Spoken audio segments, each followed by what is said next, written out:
MSM college governing body ചെയർമാനും MSM സ്ഥാപനങ്ങളുടെ സാരഥിയായിട്ടുള്ള ഹിലാൽ ബാബു സാറാണ് ഇന്ന് നമ്മളുടെ കൂടെയുള്ളത്. Sir, welcome to our show. സന്തോഷം. അപ്പോൾ ഈ ഹിലാൽ എന്ന പേര് കേട്ടപ്പോൾ തന്നെ എനിക്കൊരു സംശയം, എന്താണ് ഈ ഹിലാൽ എന്ന വാക്കിന്റെ അർത്ഥം? നമുക്ക് അതിൽ നിന്ന് തന്നെ തുടങ്ങാം അല്ലേ? അതെ. അപ്പൊ ഈ ഹിലാൽ എന്ന വാക്കിന്റെ അർത്ഥം എന്താണ്? പേരിട്ട ഞാനല്ലല്ലോ. ഓക്കെ. എൻ്റെ മദറല്ല ഇട്ടത്. അപ്പം ഇട്ട് കഴിഞ്ഞപ്പോഴത്തേക്ക് ഇസ്ലാമികമായിട്ട് തന്നെയല്ല, ഫുൾ മൂൺ എന്നാണ് എൻ്റെ അർത്ഥം. ഫുൾ മൂൺ, പൂർണ്ണചന്ദ്രൻ അല്ലേ? അപ്പോൾ ആ ഫുൾ മൂൺ വരിക എന്ന് പറഞ്ഞാൽ അതിന് വളരെ സത്യസിദ്ധമായിട്ടുള്ള ആയിത്തീരും. അപ്പോൾ നമ്മളെ സംബന്ധിച്ചിടത്തോളം നമുക്കൊരു ബാധ്യത ആ പേരിലുണ്ട്. അത് നടപ്പിലാക്കാൻ ശ്രമിക്കുക. പ്രകാശം പരത്തുക എന്നുള്ള ബാധ്യതയാണോ? അതെ. പ്രകാശം എന്ന് പറഞ്ഞാൽ വിദ്യാഭ്യാസമാണ്. അത്രയും വലിയ പ്രകാശം വരെ ഒന്നിനും നൽകാനൊക്കത്തില്ല. ലോകത്തിൽ അറിയപ്പെടുന്നതിൽ വെച്ച് ഏറ്റവും വലുത് വിദ്യാഭ്യാസം നൽകുക എന്നുള്ളതാണ്. അത് ഞങ്ങളുടെ ഇസ്ലാമിക വിശ്വാസം അനുസരിച്ചും ഏറ്റവും വലിയ ഒരു ഗുണമുള്ള കാര്യമായിട്ടാണ് കാണുന്നത് വിദ്യാഭ്യാസം നൽകുന്നത്. അത് ഞങ്ങളുടെ ഖുറാനിൽ വ്യക്തമായി പറഞ്ഞിട്ടുണ്ട്. മനസ്സിലായോ? അപ്പം അതിൽ പിടിച്ചു നിൽക്കാൻ കഴിയൂ എന്നുള്ളതാണ് എനിക്ക് ഏറ്റവും വലിയ സന്തോഷം. പക്ഷെ എനിക്കൊന്ന് പേരും സാറിന്റെ മുഖവും തമ്മിൽ, കാരണം നമുക്ക് കാണുമ്പോൾ തന്നെ ഒരു തെളിച്ചാണ് കേട്ടോ. നല്ല ആ ഒരു പൂർണ്ണചന്ദ്രന്റെ കൂട്ടത്തിൽ തന്നെ നല്ല പ്രകാശിതമാണ്. നമ്മൾ കയറി വരുമ്പോഴേ ആ ഒരു പ്ലസന്റ് നമുക്ക് ആ രീതിയിലേക്ക് എനിക്കൊരു മാനസികാവസ്ഥ ഉണ്ടാക്കി എടുത്തതെന്നിരിക്കുന്നത് എൻ്റെ ഭാര്യയും മോളുമാണ്. വളരെ സന്തോഷമായിട്ട് പറയുകയാണ്, ആത്മാർത്ഥമായിട്ട് പറയുകയാണ്, സത്യസന്ധമായിട്ട് പറയുകയാണ്. എല്ലാത്തിനും പ്രചോദനമായിട്ട് എൻ്റെ കൂടെ നിൽക്കും. നിന്ന് എല്ലാത്തിനും നിന്ന് കാര്യങ്ങളൊക്കെ നടത്തിക്കൊണ്ടു. കാരണം നമ്മൾ നല്ല രീതിയിൽ സത്യസന്ധമായ രീതിയിൽ നല്ല ഉദ്ദേശത്തോടുകൂടെ നിന്ന തീരുമാനങ്ങളായിരിക്കുള്ളത്. അപ്പോൾ അതിനകത്ത് കൂടെ നിൽക്കുമ്പോൾ കിട്ടുന്ന ദൈവികമായിട്ടുള്ള അനുഗ്രഹം അത് അവർക്ക് വേണമല്ലോ. അതൊക്കെ മുമ്പോട്ട് പോകുന്നു. തീർച്ചയായിട്ടും. അത് പ്രത്യേകിച്ച് എൻ്റെ മദറല്ലേ തുടങ്ങിയത്. MSM സ്കൂൾ തുടങ്ങുന്നത് മദറാണ്.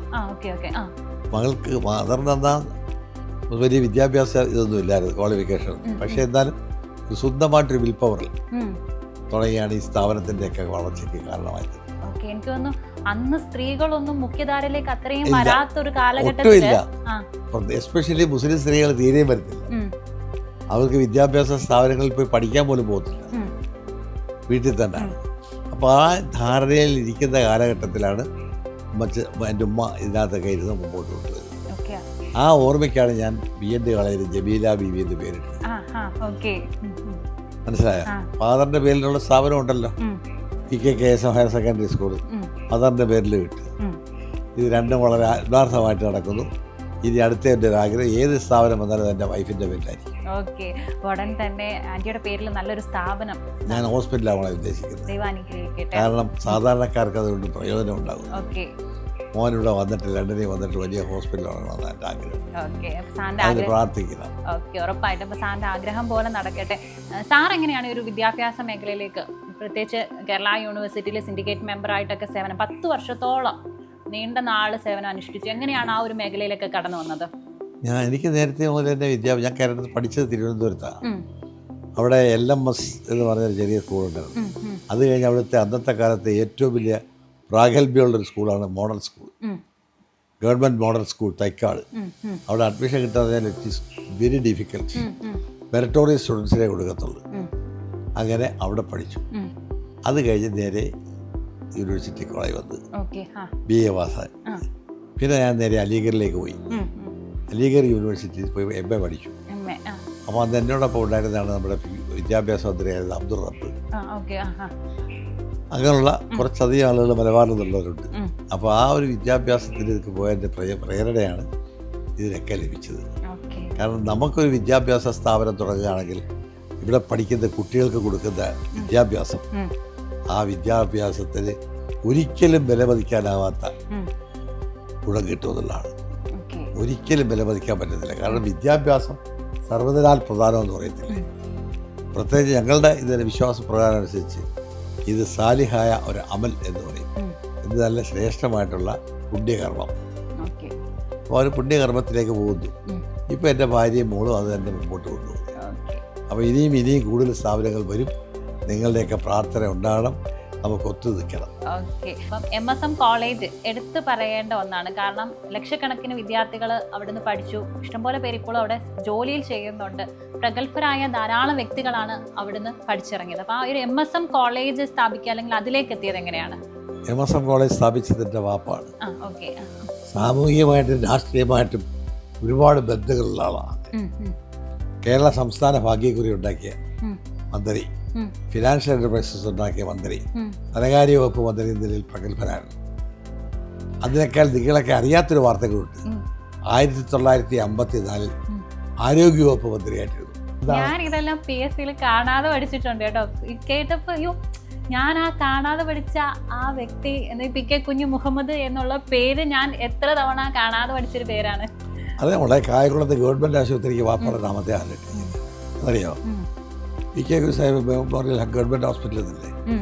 കാരണം അദ്ദേഹം 54 മെഡിക്കൽ മിനിസ്റ്റർ ആയിരുന്നു. ആ വിവരം ഇവിടുത്തെ പലർക്കും അറിയൂടാ. ഇരിക്കുന്ന എൻ്റെ കൊച്ചനിയന് പോലും വാപ്പായെക്കുറിച്ച് അറിയത്തിലെ ധനകാര്യമന്ത്രി എന്ന നിലയിലും അന്ന് പിന്നെ KSFE എല്ലാം ഉണ്ടാക്കിയ മന്ത്രി എന്ന നിലയിലുള്ള പ്രാഗൽഭ്യമുള്ളൂ. അദ്ദേഹം മെഡിക്കൽ മന്ത്രിയായിരുന്നപ്പോൾ വെറും 4 മന്ത്രിമാരെ ഉണ്ടായിരുന്നുള്ളൂ. പട്ടംതാണപിള്ള എന്ന് പറയുന്നത് അദ്ദേഹം ഗവർണറായിട്ട് ഇവിടുന്ന് പോയിട്ടുള്ള ആളാണ്. അദ്ദേഹത്തിൻ്റെ മന്ത്രിസഭയിൽ 4 പേര്. കാരണം കേരളത്തിലുള്ളതല്ല, തിരുവിതാംകൂർ കൊച്ചി ആ മന്ത്രിസഭ. ആ മന്ത്രിസഭയിൽ വന്ന് നല്ല പ്രഗത്ഭനായൊരു മന്ത്രിയായിട്ട് പേരെടുത്ത് പോയി.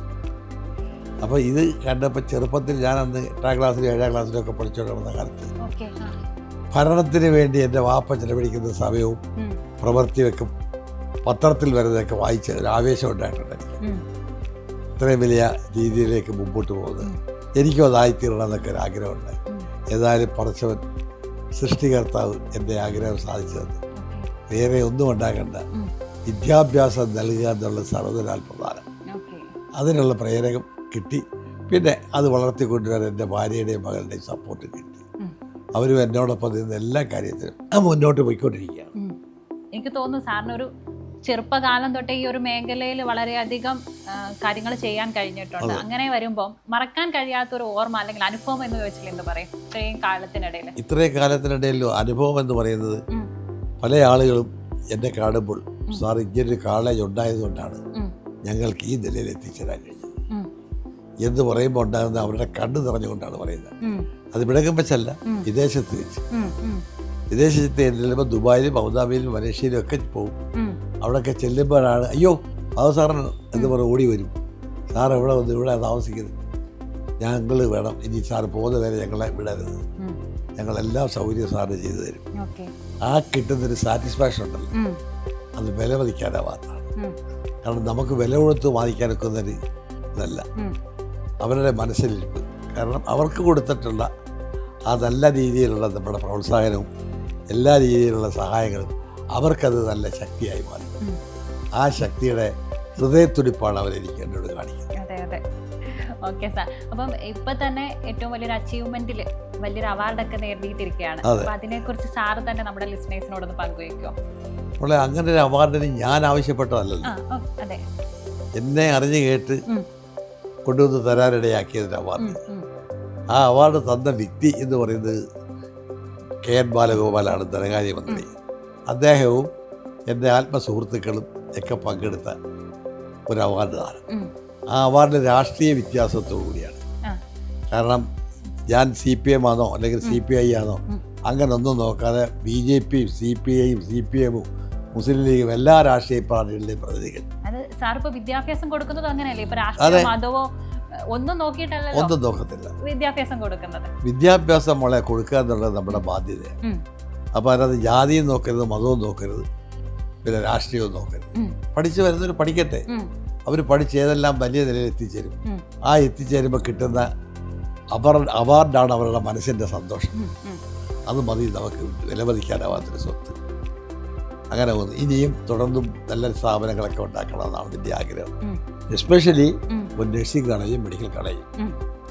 അതെനിക്ക് വലിയ മനസ്സിൽ നിന്ന് മാറാൻ വെക്കാത്തൊരാഗ്രഹമാണ്, ഒരു മോഹമാണ്.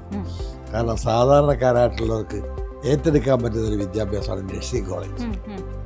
മെഡിക്കൽ കോളേജിലേക്ക് വരെ എത്തിച്ചേരാൻ അവർക്ക് വരാതെ വരും. അപ്പോൾ ഇവിടെ പഠിച്ചു കഴിഞ്ഞാൽ അടുത്ത ഭാവിയിലേക്കുള്ള മുമ്പോട്ടുള്ള പോകും. അങ്ങനെ പോയി കഴിഞ്ഞാൽ അവിടെ നിന്ന് നമുക്ക് വളരെയേറെ മാനസികമായിട്ടുള്ള സന്തോഷം കിട്ടും. ആ കിട്ടുന്ന സന്തോഷത്തിൻ്റെ വില പറഞ്ഞറിയിക്കാൻ പറ്റത്തില്ല. നമുക്ക് പലർക്കും പറ്റുന്നതാണ്. കാരണം സംഗീത കോളേജ് ഉണ്ടായിരുന്നു. തിരുവിതാംകൂർ രാജകുടുംബമാണ് സംഗീതത്തിൻ്റെ ഏറ്റവും വലിയ പ്രേരകശക്തിയായി മാറിയത്. അറിയാവോ? ചിത്ര തിരുനാൾ മഹാറാണി. ആ ചിത്ര തിരുനാൾ മഹാറാണിയെ ഇവിടെ കൊണ്ട് നിയമസഭ കോളേജ് ആദരിച്ചിട്ടുണ്ട്. റാണിയുടെ ചിത്രവും കൂടി വെച്ചിട്ടുണ്ട്, അനാച്ഛാദനം ചെയ്തിട്ടുണ്ട് തമ്പുരാട്ടിയുടെ. അപ്പം ഇതൊക്കെ ഞങ്ങളത് ചെയ്യണമെങ്കിൽ അതൊരു അപൂർവമായിട്ടൊരു കാര്യമാണ്. കാരണം നിങ്ങളുടെ സമുദായത്തിലുള്ളവർ ഈ സംഗീതത്തിന് ഒന്നും ആദരിക്കാൻ നടന്നിട്ടില്ലല്ലോ അന്ന്. അവിടെ നിന്നും വ്യത്യസ്തമായി എനിക്ക് മുന്നോട്ട് പോകാൻ കഴിഞ്ഞു. പിന്നെ ഈ കാണുന്ന വിദ്യാഭ്യാസ സ്ഥാപനങ്ങളുടെ ആയാലും വ്യക്തിത്വത്തിനും എന്തൊക്കെ പ്രേരക ശക്തിയായിട്ടുള്ളത് എൻ്റെ കൂടെയുള്ള എൻ്റെ ഭാര്യയും മകളും. അവരുടെ ചുമ്മാതെ അവരെ സൂചിപ്പിക്കാൻ പറയല്ല, മനസ്സിൽ തട്ടിപ്പറയുന്നൊരു വികാരമാണ്. നമുക്കൊരു പ്രേരക ശക്തി വേണം എവിടെയായാലും, ഇല്ലേ? വേണം. ആ പ്രേരക ശക്തിയിലാണ് വളർന്നത്. നിങ്ങൾക്കറിയാം, 1957 EMS നേതൃത്വത്തിലാണ് ആദ്യത്തെ കമ്മ്യൂണിസ്റ്റ് മന്ത്രിസഭ നിലവിൽ വരുന്നത് കേരളത്തിൽ. അതിനു മുമ്പ് AK ഗോപാലനും ആ തുടങ്ങിയിട്ടുള്ള ആ ഒരു ബാച്ചായിരുന്നു ഇതിനു വേണ്ടി കഷ്ടപ്പെട്ടത്. പിന്നെ വരുന്നവരെങ്ങനെയൊക്കെ പോയി എന്നുള്ളതിനെ കുറിച്ച് നമ്മൾ പറയേണ്ട കാര്യമില്ല. കമ്മ്യൂണിസം എന്ന് പറയുന്ന ഒരു വലിയ രീതിയിലേക്ക് കൊണ്ടുപോയി. അതിൽ എനിക്ക് ഏറ്റവും കൂടുതൽ സ്നേഹമുള്ള ഇപ്പോഴും S രാമേന്ദ്രപിള്ള സാറുണ്ട്. SRP ഇത് കേട്ടിട്ടുണ്ടോ? അദ്ദേഹം ഡൽഹിയിലാണ്, ഇവിടെ വരത്തില്ല. അപ്പോൾ അവരുമൊക്കെ ആയിട്ടുള്ള ബന്ധം നിലനിർത്തിക്കൊണ്ട് പോകാൻ കഴിയുന്നതാണ് ഭാഗ്യം. മറ്റൊന്ന്, ഇദ്ദേഹത്തിനോട് ചോദിച്ചാൽ അറിയാം, ഈ വീട്ടിൽ ആരും എന്തായാലും ജാതി മത ഭേദമില്ലാതെ കയറി വരാം. പെർമിഷൻ മേടിക്കാൻ വേണ്ടി കാത്തു നിൽക്കണ്ട. അവിടെ വന്ന് ഞാൻ ഇന്നതാ, എൻ്റെ അടുത്ത് അറിയാം, മറ്റേതാ മറിച്ചാന്ന് പറഞ്ഞ് കാത്തു നിന്ന് പെർമിഷൻ വാങ്ങിച്ചുകൊണ്ട് അകത്തോട്ട് വന്ന് കയറുന്നത് അതെനിക്കിഷ്ടമല്ല. കാരണം എല്ലാവർക്കും ഒരുപോലെ വന്ന് സ്വാതന്ത്ര്യമായിട്ട് എന്നോട് സംസാരിക്കാനും ഇടപഴകാനുള്ള അവസരം നമ്മൾ കൊടുക്കുക എന്നുള്ളതാണ് ദൈവീകമായിട്ടുള്ള അനുഗ്രഹം. ആ അനുഗ്രഹം എനിക്ക് ധാരാളം കിട്ടുന്നുണ്ട്. അതിലെൻ്റെ ശക്തി വരുന്നതാണ്. അങ്ങനെ വളരെ സന്തോഷമായിട്ട് ഈ കിട്ടിയിരിക്കുന്ന അവാർഡുകളൊക്കെ നോക്കിയാൽ അറിയാം, ഒരു സ്ഥലത്തിൻ്റെ മാത്രമല്ല, വ്യത്യസ്തമായിട്ടുള്ള വിദ്യാഭ്യാസ സ്ഥാപനങ്ങളുടെ അവാർഡുകളാണ്, അല്ലാതെ ഒരു കലാക്ഷേത്രത്തിൻ്റെ ഒന്നുമല്ല. ബാബു സാറ് ഈ ഒരു അവാർഡൊക്കെ നേടി വിദ്യാഭ്യാസ മേഖലയിൽ ഇത്രയും നാൾ പ്രവർത്തിച്ചു. വിദ്യാഭ്യാസ മേഖലയിൽ നേരിടുന്ന ഒരു വെല്ലുവിളി എന്തായിട്ട് തോന്നിയിട്ടുണ്ട്? വിദ്യാഭ്യാസ മേഖലയിൽ നേരിടുന്ന വെല്ലുവിളി നമ്മുടെ നാട്ടിലുള്ള ആളുകളുടെ പ്രത്യേകതയാണ്. അത് വിദ്യാഭ്യാസ മേഖലയിലുള്ളതല്ല, ഏതുണ്ടോ പ്രസ്ഥാനം വളർന്നു വരുന്നത് അതെങ്ങനെ ഇല്ലാതാക്കാൻ നോക്കും. അത് വ്യക്തി വിദ്യാഭ്യാസം നിലനിർത്തിക്കൊണ്ട് ഞാനതൊന്നും ശ്രദ്ധിക്കുന്ന ആളല്ല. എനിക്കതിനൊന്നും താല്പര്യമില്ല. എന്നെ സംബന്ധിച്ചുള്ള എൻ്റെ ജീവിതത്തിലെ ലക്ഷ്യം എന്ന് പറയുന്നത് സാധാരണക്കാർക്ക് വിദ്യാഭ്യാസം നൽകുക, അവരെ വളർത്തിയെടുക്കുക, അവരുടെ വീടിനും അവരുടെ കുടുംബത്തിനും മാത്രമല്ല സമൂഹത്തിന് പ്രയോജനമുള്ള ശക്തിയായിട്ട് മാറ്റുക. അതിൽ നിന്ന് കിട്ടുന്ന പുണ്യം അത് പറഞ്ഞറിയിക്കാൻ പറ്റുന്നതാണ്. ഓക്കെ, ഇപ്പോൾ സാറിനെ സംബന്ധിച്ച് ഒത്തിരി കാര്യങ്ങൾ ചെയ്യുന്നുണ്ട്. ഇപ്പോൾ ഒരു ലൈഫ് സ്റ്റൈൽ അല്ലെങ്കിൽ ദിനചര്യ, ഡെയിലി ലൈഫ് എങ്ങനെയാണെന്ന് ചോദിച്ചാൽ എന്ത് പറയും? കാരണം കുറേ കാര്യങ്ങൾ ചെയ്ത് ഇത്രയും വലിയൊരു മാനേജ്മെന്റ്, ഇത്രയും ആൾക്കാരെയൊക്കെ ലീഡ് ചെയ്ത് കൊണ്ടുപോകുക ഒക്കെ പാടുള്ള കാര്യം. ഞാൻ വെളുപ്പിനെ 4 മണിക്ക് എഴുന്നേൽക്കും. ഞങ്ങളുടെ പ്രാർത്ഥനയുണ്ട്. ആ പ്രാർത്ഥന എല്ലാം കഴിഞ്ഞ് കഴിഞ്ഞാൽ ഇവിടെ ഇരിക്കും. ഇവിടെ ഇരുന്ന് കഴിഞ്ഞ കാല അനുഭവങ്ങളിലെല്ലാം എൻ്റെ ഡയറി കുറിപ്പിലുണ്ട്. അതെല്ലാം നോക്കിക്കൊണ്ടിരിക്കും. പിന്നെ എന്ത് കാര്യമുണ്ടെങ്കിലും എനിക്ക് പറഞ്ഞു തരാനും ഓർമ്മപ്പെടുത്താനും ഭാര്യ എന്നോടൊപ്പം ഉണ്ടായിരിക്കും. അതാണ് എനിക്ക് കിട്ടിയിരിക്കുന്ന ഏറ്റവും വലിയ പ്രേരക ശക്തി. ആ ശക്തിയുടെ ബലത്തിൽ എനിക്ക് കുറേ നല്ല കാര്യങ്ങൾ ചെയ്തു തീർക്കാറുണ്ട്. അത് ചെയ്തു തീർക്കുന്ന ഓരോ ദിവസവും ഞാൻ പറച്ചവനെ ഇനിയും എനിക്ക് നല്ല നല്ല കാര്യങ്ങൾ ചെയ്യാൻ അവസരം തന്നെ എന്ന് പ്രാർത്ഥിച്ചുകൊണ്ടിരിക്കും. ഓക്കെ, അപ്പം സാറിൻ്റെ കുറേ സ്വപ്നങ്ങളൊക്കെ പറഞ്ഞു, എങ്കിലും അതിൻ്റെ കൂട്ടത്തിൽ ചേർക്കുകയാണെങ്കിൽ ഒരു ഇന്നൊരു മാറ്റം ഉണ്ടാകണം, അല്ലെങ്കിൽ ഇതാണ് എൻ്റെ ഏറ്റവും വലിയൊരു സ്വപ്നം, അങ്ങനെ പറയാൻ എന്തായിരിക്കും? സ്വപ്നം എന്ന് പറയുന്നത് ഒരു യാഥാർത്ഥ്യമായി തീരണം. ആ സ്വപ്നം എന്ന് പറയുന്നത് എനിക്ക് മെഡിക്കൽ കോളേജാണ്. ഇവിടെ ഒരു വലിയ ആശുപത്രി, മെഡിക്കൽ കോളേജ് എന്ന് പറയുന്ന പേരിൽ അറിയപ്പെടുന്ന ഒരു ആശുപത്രി ആയിരിക്കണം. അതോടൊപ്പം തന്നെ നഴ്സിംഗ് കോളേജും. അവിടെ വന്നു കഴിയുമ്പോൾ സാധാരണക്കാർക്ക് വിശക്കുന്നുണ്ട് ആഹാരം കിട്ടുന്നത് പോലെ എന്ത് അസുഖമായിട്ട് വന്നാലും അവിടെ ചെന്നാൽ ചികിത്സിക്കാൻ സൗജന്യമായി ചെയ്തു തരും എന്ന് പറയത്തക്ക രീതിയിലേക്ക് നമുക്ക് വരണം. ആ ഗുണമെന്ന് പറയുന്ന ദൈവികമായിട്ട് കിട്ടുന്നൊരു വലിയ ദാനമാണ്. ആ ദാനമാണ് ഞാൻ ആഗ്രഹിക്കുന്നത്. പിന്നെ എൻ്റെ ജീവിതാവസാനം വരെയും എൻ്റെ ഭാര്യയും മകളും എല്ലാം എന്നോടൊപ്പം ഉണ്ടായിരിക്കണം. ഓക്കെ സാർ, ഇപ്പം കായംകുളംകാരുടെ ബാബു സാറാണ്. അപ്പോൾ ഇത് കേട്ടുകൊണ്ടിരിക്കുന്ന നമ്മുടെ കായംകുളംകാരോട് എന്താണ് സാറിന് പറയാനുള്ളത്?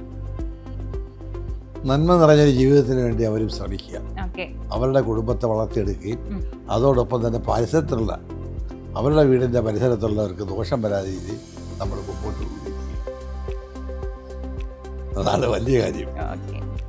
അപ്പം ഇത്രയും നേരം നമ്മളുടെ കൂടെ ഉണ്ടായിരുന്നത് എനിക്കൊന്ന് പ്രത്യേകിച്ച് ഇൻട്രൊഡക്ഷൻ്റെ ഒന്നും ആവശ്യമില്ലാത്തൊരു വ്യക്തി തന്നെയായിരുന്നു ബാബു സാർ എന്ന് പറഞ്ഞാൽ തന്നെ കായംകുളംകാർക്ക് എല്ലാവർക്കും അറിയാം.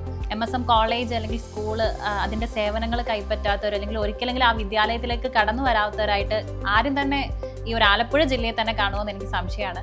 അത്രയും പ്രിയപ്പെട്ട ബാബു സാറാണ് ഇത്രയും നേരം നമ്മളുടെ കൂടെ ഫേസ് ടു ഫേസിൽ ഉണ്ടായിരുന്നത്. സാറിൻ്റെ വിലപ്പെട്ട സമയം ഞങ്ങൾക്ക് ചേതനയ്ക്കൊപ്പം ചേതന FM-ന്റെ പ്രിയപ്പെട്ട ലിസ്ണേഴ്സിനൊപ്പം പങ്കുവച്ചതിൽ ഒത്തിരി നന്ദി. Thank you.